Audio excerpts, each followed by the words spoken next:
Alright guys, follow-up video. Just finished installing the short shift kit.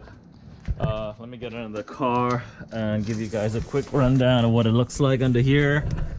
I also degreased this really oily transmission. I gotta see if I have an oil leak somewhere, but anyway, just blew through like 10 cans of brake parts cleaner to clean up this oily mess. Anyway, so here we go. Here's the short shift kit installed. Hope you guys can see this. Let me get some light. Okay.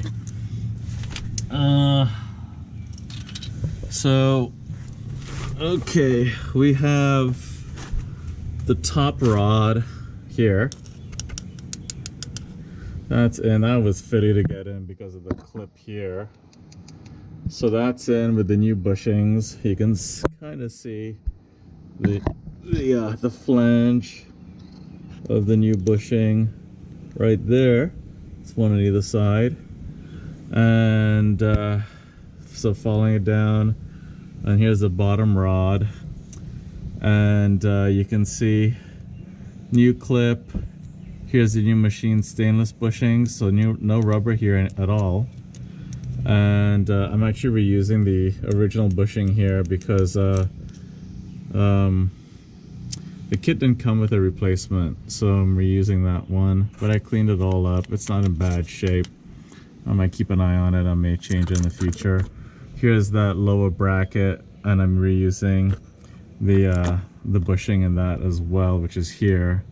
I did notice that Turner Motorsports have a replacement piece with a polyurethane bushing already pressed, and it's, I don't know, 80 bucks or 90 bucks for it, and it replaces the whole bracket with the bushing. It's literally like 3 minutes to install it. Anyway, so I may change that in the future. We'll see. So here's I put, of course, grease everything. Here's the bottom of the new short shifter, all grease, the new spherical ball, and it's sitting in the plastic cup.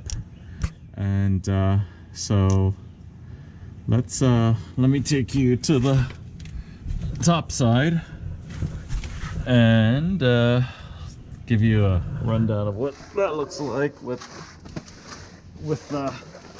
me rolling through the gears. Okay, so it's always fun working on the driveway.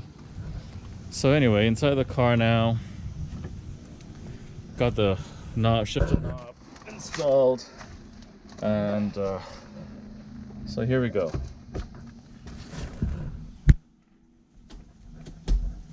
Feels really awesome, actually. It's nice and really crisp, tight, joystick-like. So really pleased with it, and it's got a nice mechanical solid feel to it. Anyway, just wanted to roll through that and show you guys finally the install. So next thing to do would be to put the drive shaft back in and button it all up. So there you have it.